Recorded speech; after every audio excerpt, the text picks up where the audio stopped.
Welcome to the Academic Writing Amplified podcast. On this podcast, we believe that the culture of academia needs to change radically. Women and non-binary people are revolutionizing academia within institutions that were not built for us. If you're ready to reject the culture of overwork, kick guilt and overwhelm to the curb, and amplify your voice to make a real impact on your field without breaking down or burning out, you're in the right place. With our team of experienced writing coaches as co-hosts, we'll share insights and talk to inspiring guests to bring you the practical strategies, systems, and mindset shifts you need to find time to write, publish work you love, and design your career on your terms. And it all starts with writing. Let's go. Hello, everyone, and welcome to Academic Writing Amplified. I'm Kathy Mazak, founder of this podcast and Scholar's Voice, the professional development company that helps academic women and non-binary professors write and publish to the level in line with their expertise. I'm so excited to let you know that our Navigate program is now open for enrollment. Yes, that means that we are accepting applications. So all you have to do is go to scholarsvoice.org/navigate, where you will find all the program information, including program pricing, all the modules, how the calls work, call date and time. And you will see that our applications are open. So when you look at that pink button at the top of the page, it should say apply now. Now, our applications are only open until April 19th. And our application process is a 3-step process. First, a really quick application that you can fill out on your phone. So if you're listening to this podcast on an app on your phone and you're not driving, then right now you can go to scholarsvoice.org/navigate, find that pink button. You can fill this little application out even as you're taking your walk. And once that application is accepted, then you will get a link to take our Navigate benchmark assessment, which is our tool that we use to measure your progress throughout this process of developing your writing and publishing. We do it at the beginning and at the end of our 12-week program. And every time you take Navigate, we repeat it so that you can see your progress throughout your journey towards mastery of the key concepts that we teach and develop inside of Navigate. Once you've done the benchmark assessment, which really doesn't take that long, it's about 20 multiple choice questions. It's totally straightforward. Then you will also get the link to schedule a quick 30-minute pre-enrollment call with me.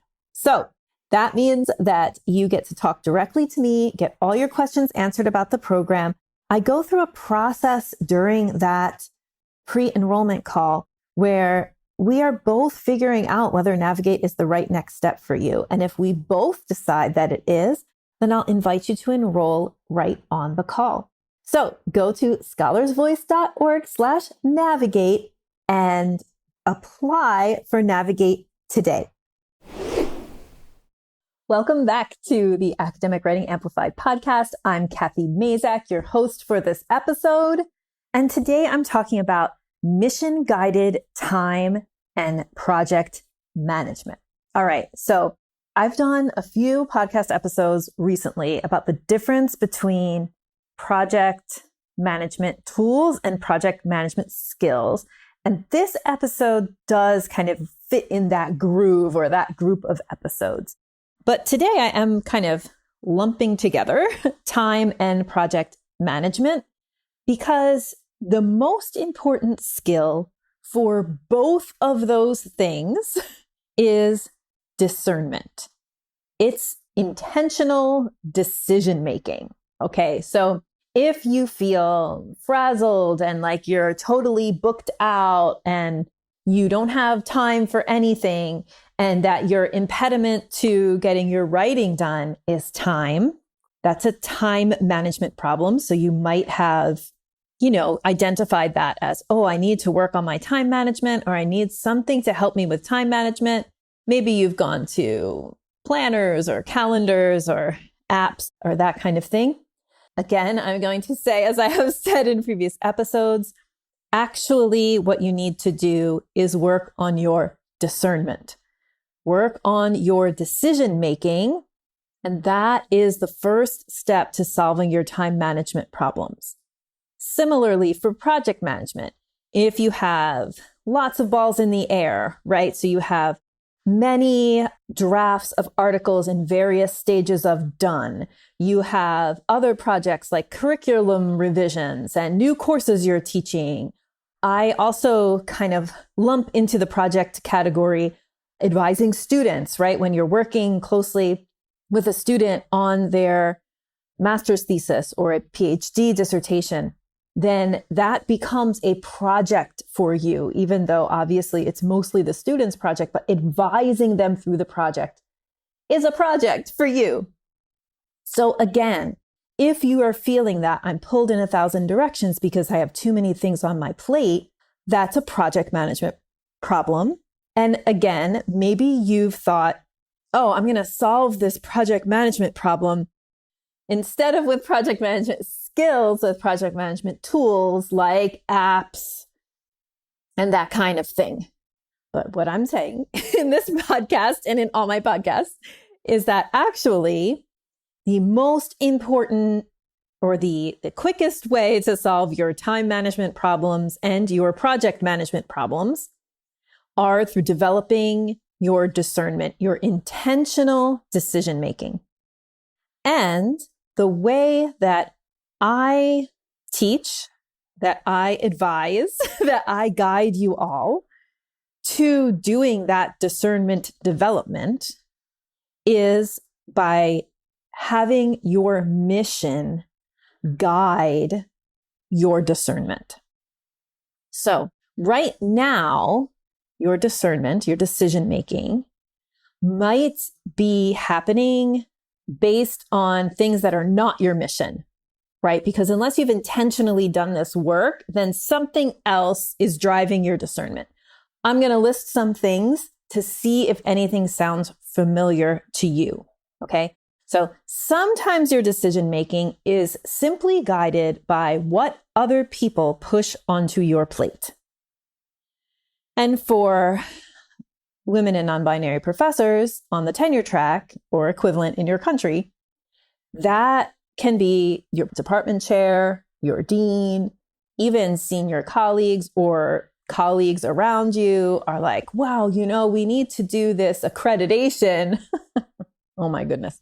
We need to do this accreditation. You're so thoughtful and organized. You'll be great at running our accreditation process. And then that gets pushed onto your plate.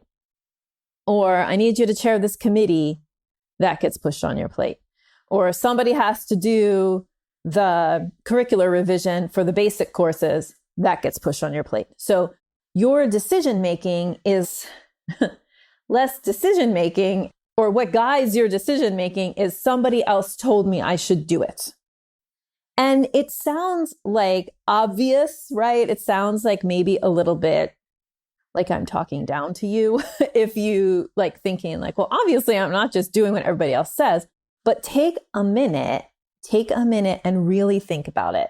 If you're not just doing what other people say, then what is the criteria that you're using to decide what to do and what not to do? So another criteria that you might be using, right, is simply, I have reached my maximum time saturation. So similar circumstance, right, where other people are telling you, you should do this, or it's disguised often as you would be great at this. You're really the only one who can do it.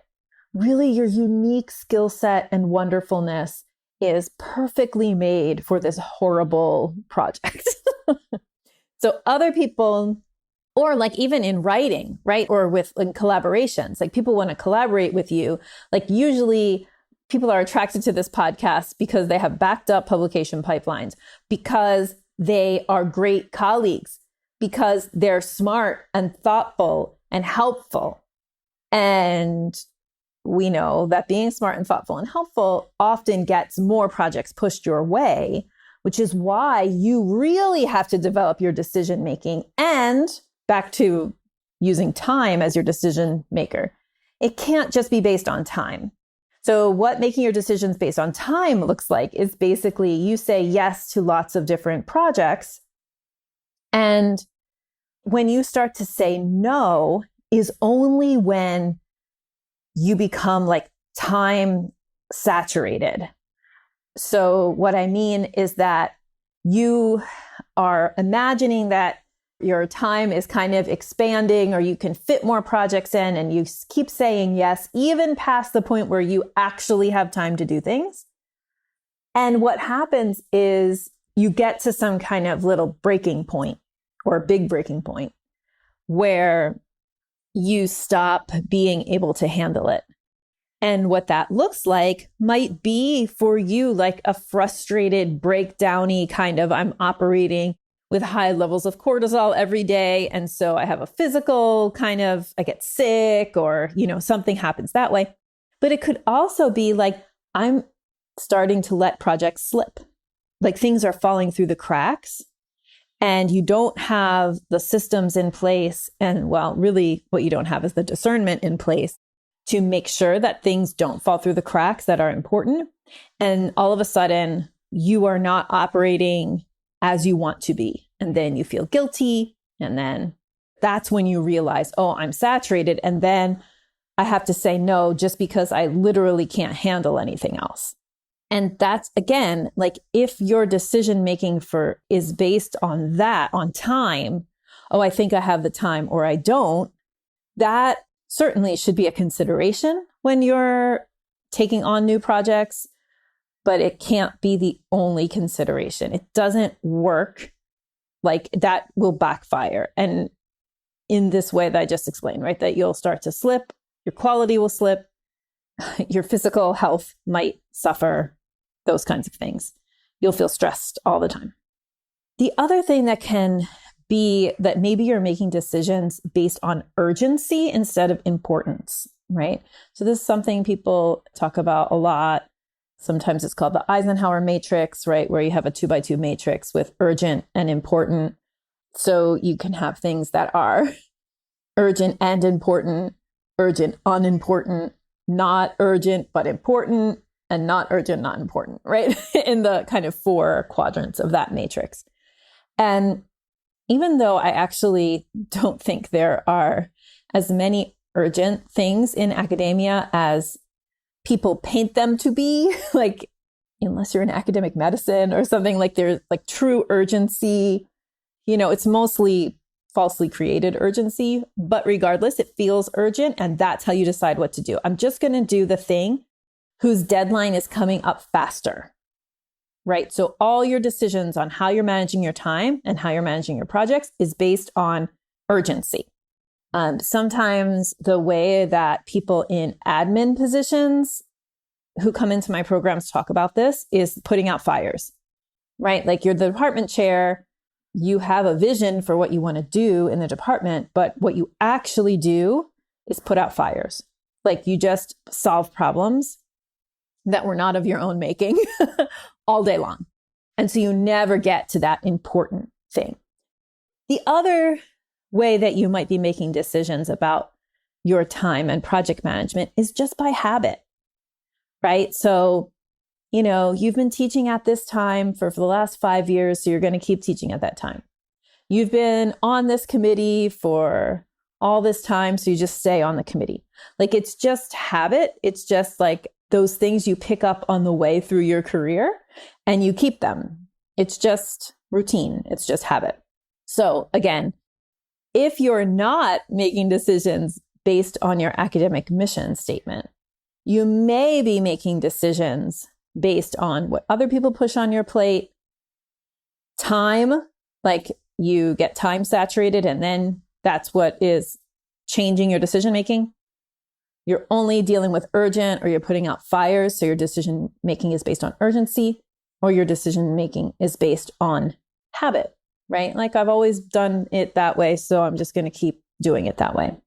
But if you want to create a career that fuels the life you want to live, that stimulates your intellectual curiosity, that scratches your itch for making change in the world, that doesn't feel like you're running on a treadmill set too fast, that gives you time with your family and with yourself and time to do the thinking that academics are meant to do, that you probably got into this profession in order to do, the reading, writing, and thinking, the experiments, the science, the analysis. If you want that, then you have to start up-leveling your discernment. And in our Navigate program, and after years of experience teaching this to hundreds, literally, of academics, the entry point, the first step to up-leveling your discernment is the academic mission statement. It's not the last step.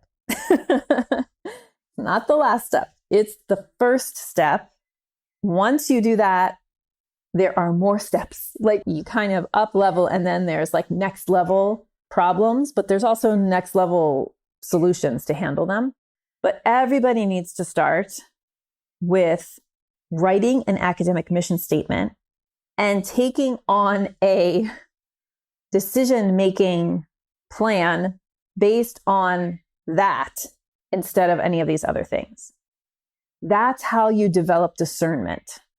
So if discernment is the skill, the tool is the academic mission statement and other tools that, of course, we present to you and teach you how to use in the Navigate program to develop that decision making. It's not as easy as I wrote an academic mission statement, I had an aha moment, I quit a bunch of things, and now I'm fine. It would be great. I mean, it's great if that's your case. But for most people, changing something as big as your discernment process or your decision-making process, it's not like I snap my fingers and it's done. It's something that takes guidance and care and intention. So that's what we do in our Navigate program. We help you write, based on our template, the academic mission statement. We coach you around that because, of course, when you write an academic mission statement, you have to make some choices, and they're hard choices. They're choices that maybe you've been avoiding. They're choices that, you know, about your field and about your work and about prioritizing and about like, what do you really want to do? You come to the realization of what you haven't been doing. You might come to the realization that you're very torn and it's hard to write one mission statement. And that happens for lots of reasons. So in the process of developing that mission statement in our Navigate program, we coach you. We have group coaching where we just talk about your mission statement for an hour. We can workshop people's mission statements. But really what happens is there's some similar problems that people have to work through that almost always come up on the coaching call that happens right after you write your mission statement. And we work through those. And then you get to then further develop that discernment by going through our activities alignment process, our ideal week process, and these different tools and steps in our Navigate program that help you create mission-guided time and project management skills. So when you use your mission statement for time and project management, it means that you're making decisions based on what you want to do in your career. Not based on urgency, not based on habit, not based on what other people want you to do, but what you want to do. You decide, this is what I want to do. This is who I want to be in my career. And then you start to practice mission-guided time and project management that helps realize that mission in the world. You have to have an articulated mission statement, and you have to have a process for discernment using the mission statement. Of course, we teach a process inside of Navigate. And there's actually several parts to that process as well. I've mentioned before on the podcast, activities alignment, which is our series of rubrics and our process for really evaluating every single thing that you do up against your mission statement and then making a plan to either align things closer, quit things, that kind of thing. Also, using your mission statement to make decisions about new projects, new opportunities that come your way. We have a flow chart about that. But the ideal week, which I'm going to get more into I'm going to do a revisiting the ideal week episode here as one of our bonus episodes in the next couple of weeks. That is also mission guided time management, because it's like, let's look, now that we've culled away through activities alignment, a bunch of the things that have been hanging on, the activities that have been hanging on and sucking your time. Now we want to take this really proactive mission-based view of how to use your week. Again, I'm going to get into it more. We have an episode, it's one of the first 10 episodes called The Ideal Week.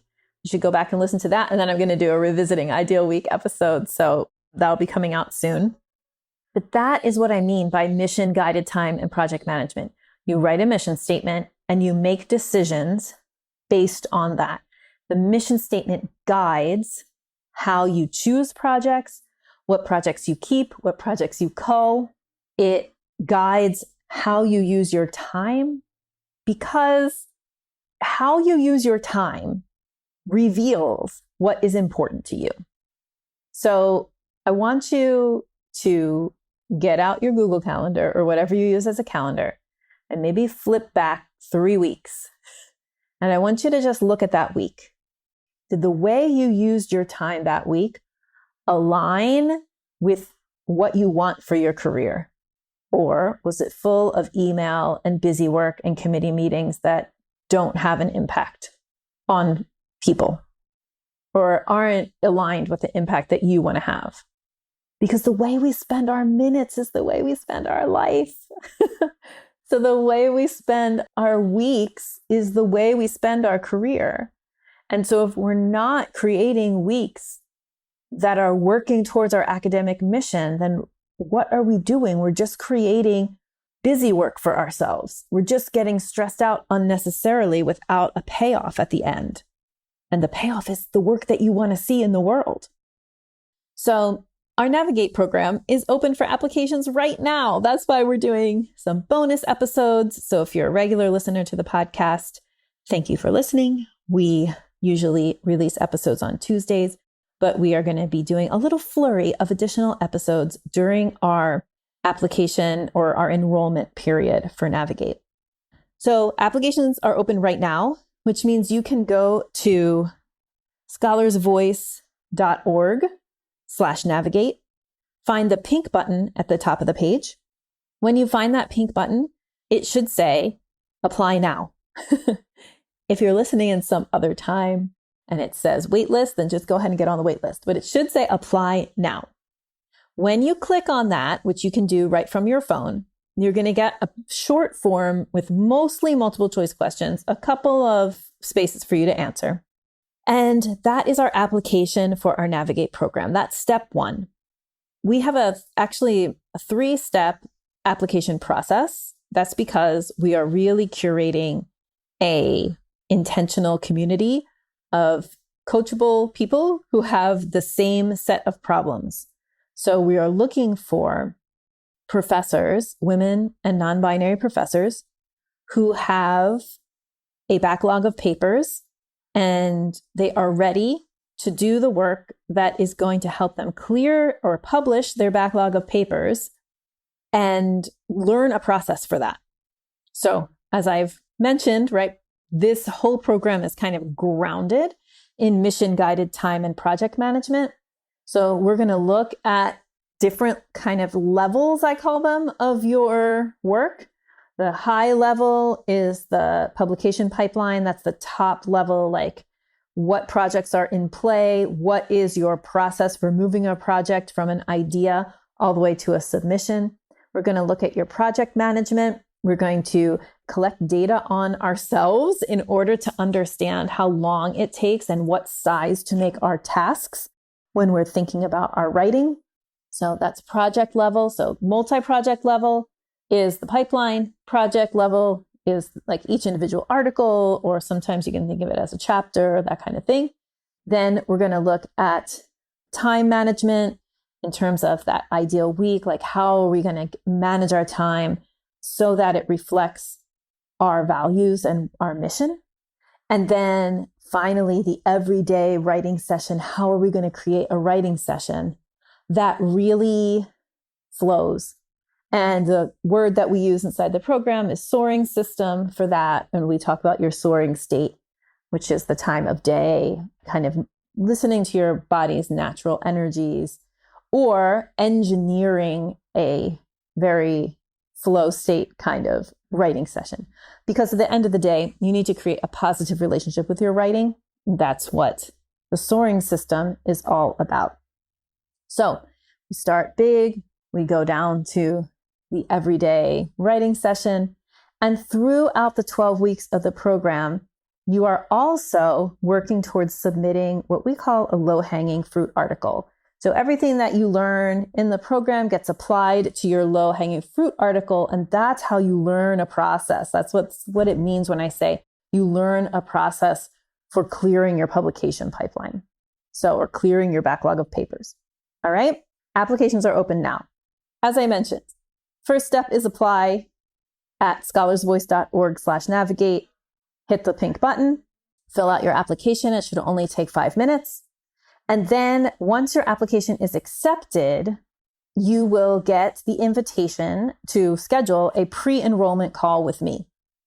Before the pre-enrollment call, you'll take our Navigate benchmark assessment, which is the assessment that we use as like these checkpoints throughout your journey towards achieving the Navigate outcomes.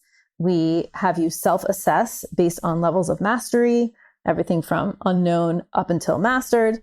So it's about 20 outcomes that you're going to self-assess on before our call. That also helps me and you to know whether this program is the right next step for you. During the pre-enrollment call, I take you through a process of kind of envisioning where you want to go. Like if it was a great year for your writing and publishing, what would things look like for you a year from now? What's holding you back from that? All of that stuff. We do kind of a half an hour deep dive into where you are right now with your writing and publishing. And by the end of that call, it should be obvious to both of us whether Navigate is the right next step for you or not. If it is the right next step, then we'll just decide that together. And I will invite you to enroll on the call. So we have reduced the price of Navigate significantly. We have not changed the program. It's the same program I've been talking about since February 2023. But for the summer session, we are testing a new price point, which is reduced by 33%. And so the cost of our Navigate program for the summer session is $3,000. It used to be $4,500. So we're testing this new price point for the summer. It's $3,000, or 4 payments of $850, I think, is what the payment plan is. So we also have implemented a payment plan that spans a little bit longer, so 4 months instead of 3, and with the reduction in price, gets that payment plan a little bit more in reach for some people, right? So I encourage you to apply. Applying does not mean that you must join. Applying just shows your interest and helps us start the process of knowing whether you're a good fit for the program or not. If you're not a good fit, so if you apply and you get a no, not now, we send you an email with like, here's what you can do in the meantime while you are becoming a better fit for our program. So you can apply for Navigate today. I hope that you do. I hope I get to talk to you. And I can't wait, for this next Navigate cohort. So check it all out, all the information, the curriculum, everything at scholarsvoice.org/navigate. Have a wonderful day. Bye. Thank you so much for spending your valuable time supporting yourself and your writing by listening to this episode. If you like what you heard today, the best way to say thank you is to hop on over to Apple iTunes and write an honest review. The more reviews, the more amazing academic women and non-binary people will find this podcast. So go write one now.